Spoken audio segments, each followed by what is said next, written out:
Insufficient. Blinding me. Get that light out of my face, man. Stop shining that light in my face. Hello, Matthew. Morning, Nick. Ladies and gentlemen, welcome back to another exciting edition of Insuphishient. On today's show, we're going to go over a concert from 1991. We are. And then I have a surprise game for Matthew that I don't actually know what it is, but I know what it is. Do you know what I mean? For Nick, I know what you mean. For an average person, that would make absolutely no sense. But you're special. Thanks, buddy. I think you're special. Thanks, man. I know I am. By the way, how was that fade out?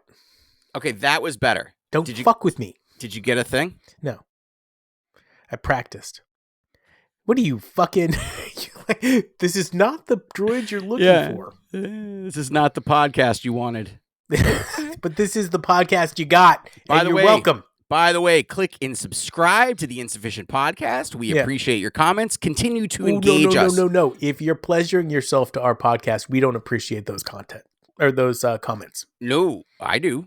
Oh. What are you talking about? Don't know. What? No. Dude, no. If you're enjoying it that much, bring it on. Nope. Keep it to yourself. Yeah. I don't know. We got a difference. I don't need more hair gel. Ew. Gross. You don't need any more Diddy sauce? Dude, I was driving the other day and the tanker truck in front of me said Daddy's Oil. And I was like, oh, that might have been cool up until the end of last year. I commented on something that involved Goose, about Goose being Walmart Phish. And some guy came back and said, nice comb over, Diddy. And I was like, I don't even know. Dude, that's whatever that is, that's my new insult. So, okay, Diddy. Yeah, just be like, all right, man, I don't even know how to fucking... mind you, this is a guy that had a picture of Greta Thunberg as his fucking thing. So he's talking about Diddy, though he has like a picture of a 12-year-old girl on there. Greta Zarathustra. Greta. Goddamn Greta Zarathustra. Is the band still like fighting the environment? Phish? Yeah. I mean, what do you think the Water Wheel Foundation is? Good. The fuck? Are they still doing things for the environment? Well, I'd like to see Fishman in a one-on-one against a hurricane. You know what I'm saying? If there is a hard-boiled egg in that top drawer, there's going to be significant consequences. Ooh, how did you know? How'd you know I kept those in there? So, as you know, 1991 was a very... for you and me, it's a very interesting year. We do, because I have a fucking theory that once we get a member of the band, either Trey or Paige, one or the other, these guys don't on the show partake in theories. I'm going to ask them straight up. Were the giant country horns supposed to be a permanent fixture in the band? I'm going to say no. I'm going to say yes, and I think Paige fucking vetoed it. I think the entire band vetoed it. I don't think so. Other than Trey. Trey was into it. Trey definitely wanted Fishman horns. Didn't care. Yeah, I think about Fishman the liked early it for a little 90s. bit. Ska music was like on the rise. Everybody's doing fucking skavoovie. It's not skavoovie, it's called skanking. Whatever. We're close. Skavoovie was a band. Skavoovie. I may or may not know some of the members of. And it all had a bunch of horns and like fucking 50 people on stage. I get it. But you know what? I think it detracted from the overall songs. And like, also, if you're going to put it in gumbo, fine. Makes complete fucking sense. Yes, but also Trey at that point hadn't really decided whether or not he was going to be composing more music or going on that like real rock and roll. He didn't even know hardcore. about fucking Paige for the first like 12 years. Well, he was sitting on a gold mine. Dude got lucky. He was. Dude got lucky. Dude got real lucky. Paige is a fucking solid member of the band and a huge contributor to the sound. I mean, come on. I have noticed in the last like 2 years, there are definitely songs where Paige is driving the bus intentionally. He used to drive the bus just because there was nobody driving it. But now they're like, okay, this is a Paige He's got He it. takes solos where other people don't take where Trey used to take them. But like moves the music around. You know what I mean? Definitely. Because you could tell that they were listening to Trey. Trey would switch rhythms or keys, and then everybody would follow. But sure, now sometimes you catch Paige doing it, and it's great. I love it. Dude thinks weird, and I love it. And he loves tuna fish sandwiches, and that just makes him so much that more makes enjoyable. Me like him more. I know. Anyways, do it. I'm going to surprise you with this one. Okay. 11/21/1991, Somerville Theater in Somerville, Massachusetts. Dude, this is a classic. Right? Yeah. Top game. Top shelf. What I love is how early some of these songs came out that they're playing, that they later put on records.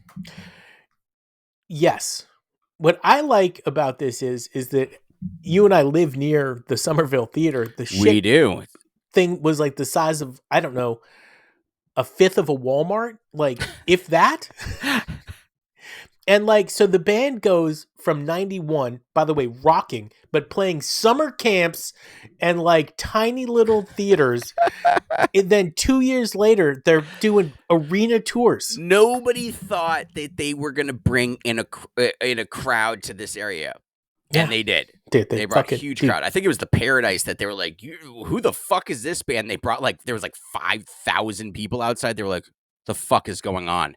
By the way, I was glad to see some photos from our buddy Renee from the run. Yep. So I was a little worried about you. Glad you're back. Even though you don't like his photos. Yeah, but I don't wish the dude ill will. No. But I think fans have taken better photos than Renee. Well, I think, but yeah. I don't think that But he's part of the artistic guy. But he's part of the band. He's part of the band. He's juiced in. So I'm glad you're okay. I'm glad you're back. I missed you in Albany. Was he sick? I don't know. He just wasn't in Albany, so I got a little worried. He's all right. He's gonna be there. Okay. With his lenses and Dude, I got this new lens. Check this out. Listen, it looks like you're in a fishbowl. They're like, dude. They love it. It's been going on forever. Remember that's how you used to shoot skate videos back in the day. They used to ride around with the fishbowl lens on. That's was the fucking Beastie jam. Boys filmed every single one of their videos. I sent you a Beastie Boys clip overnight, just this morning. Oh. Anyways, Somerville, 11/21/1991. Let's jump back in time. Gangsta. We're going to open this bad motherfucker up with Chalk Dust Torture that comes in ablazing. They're still trying to flesh this out. Doesn't come in the same exact way that it used to or that it does today. Again, some of these songs are not completely done the same way that they used to, but still banger. Banger Chalk Dust. I also really dig the sound in this time, the recording sound. This was an SBD recording. I was lucky to find this one. Does that mean soundboard? That's right. Good job, Nick. You're catching on. All right. So this was a soundboard recording, but I don't know. There was something about the punch of the drums and the slap of the bass and the attack on the guitar. I don't know. I really liked it. However, Paige was not playing a real piano at this time. This was still before he got a real piano, and he was playing the little electric I do think it was 93 that he got the That's correct. Yamaha. That's right. He got the Yamaha in 93. I think he was excited about that, though it does give the overall sound a very early Phish quality. Bouncing around the room. I mean, it just shows you how old this song goes back. I mean, we're talking about the origins of the band. Bouncing around the room. And guess what? It sounds like Bouncing Around the Room today. It does, which I love. Yep. Poor Heart. I love the Poor Heart because they don't do this anymore where it's got Mike on the bass. Right? When he comes in. They don't really do that anymore. True. It just it's just Trey's part. They just Fishman hits the one. Yeah. Trey comes in, but I like the that. I know they don't do that anymore. So love that. Gula. Gula.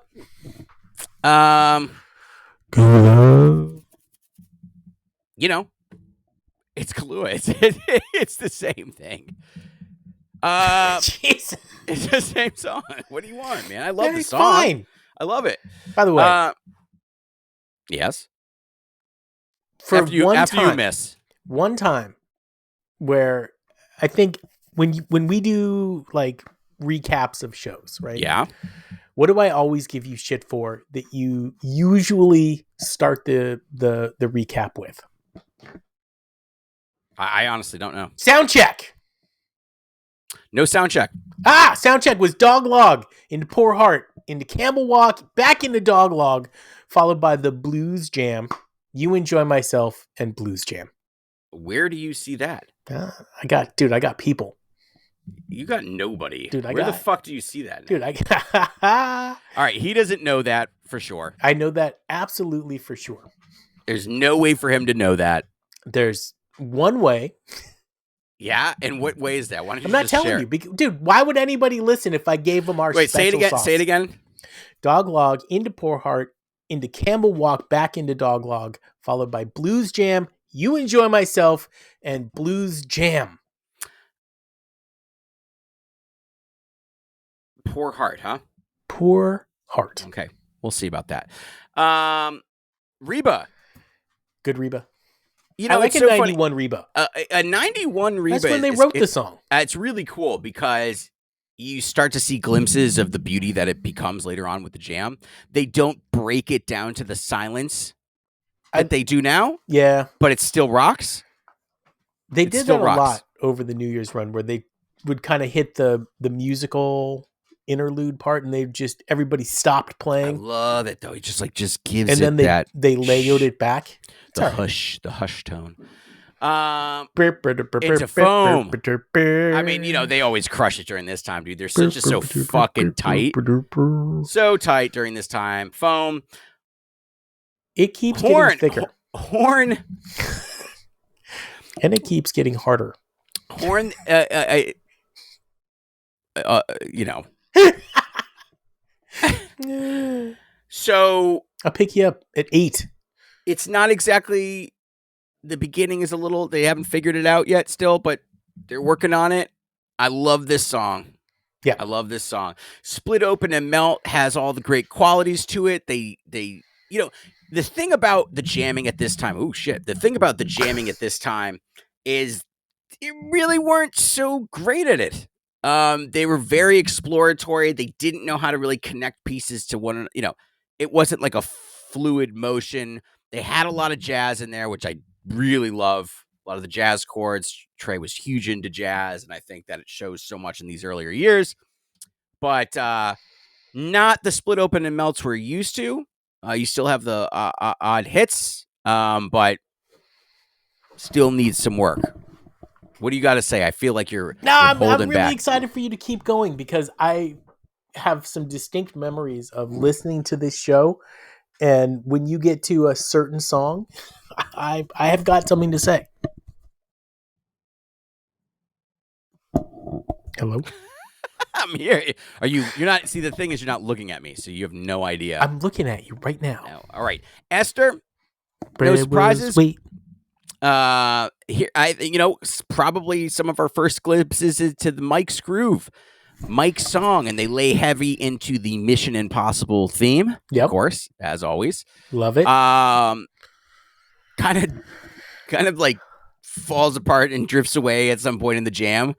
Again, that weird jamming style that they had back then where they still really don't know where they're at. They're trying all sorts of things.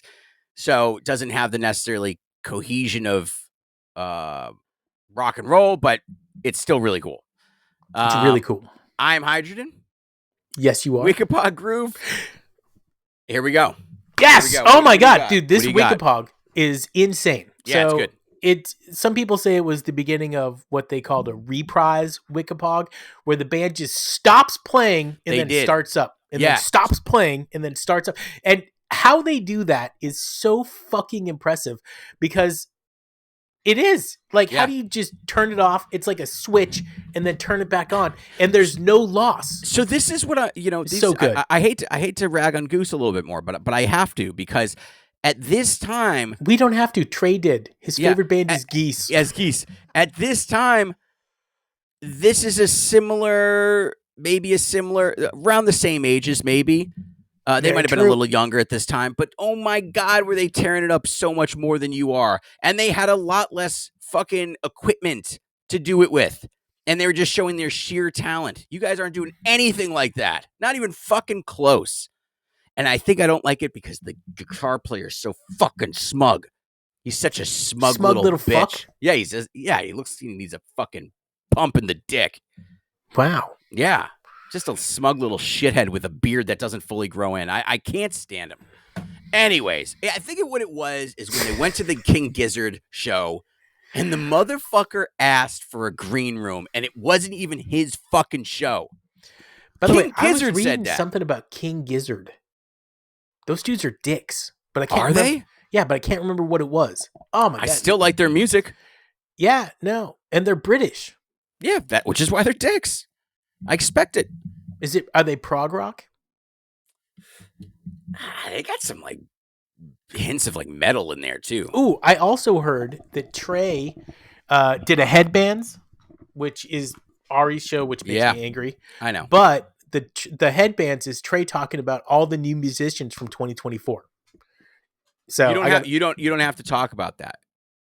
You do not have to talk about that. I want to hear what Trey listens to. The whole thing? I want to hear what I liked it, dude. Remember during the pandemic, it was one of my favorite things. Yep.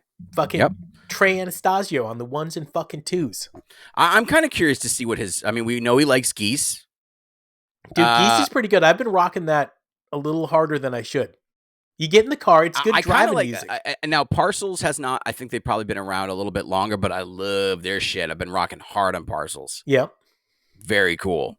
I'm all right with that. It's a little bit of like Steely Dan mixed with fucking Daft Punk. I dig it. Dig it. My favorite thing is you hate Chevy Chase, and Chevy Chase was in Steely Dan. Hey, Abby. Oh, hi, doggy. He's mad I'm Nick. I'll be back. Yeah.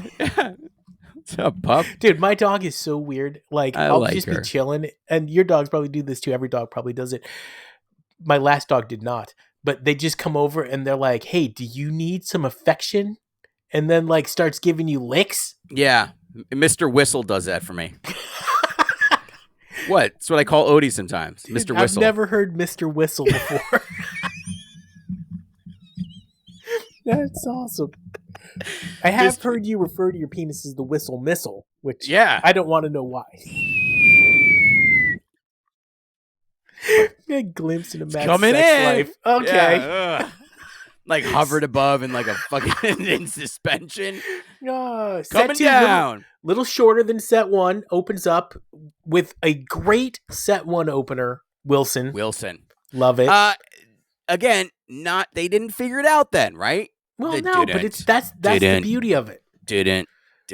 I would rather go back to a 91 than a 97. Because it's fun kind of watching them put the pieces together. I like watching them put the pieces together. Wilson. Into a great Harry Hood. Yes. A great Harry Hood. Type 6. Rare. Yeah, somebody said, somebody did comment recently on when we were talking about the 5.0 era. Just like, we're not saying that it's a 5.0 era. We are reading off I was making fun of somebody that you read their comment. Yeah, it's not that we're saying it's 5.0. We're just reading it off. But here's the thing. Somebody said it's a type 3. So what happened with the techno EDM Phish is type 3. That I can get into. No, I'm going to say no. Dude, the type 3 is the key. People are like, fine. They finally start going into Disco Biscuits territory. I'm like... Fuck off. I've heard the Disco Biscuits. I don't hate them. They're better than Mo. Okay. Yes. Better than string cheese. But no. But no. That was not the Disco Biscuits. That was all Paige, and Paige is a fucking genius. Anyways, Wilson Harry Hood, it's ice. I know. I mean, they just nail it. They nail the Mango song. They nail Uncle Pen.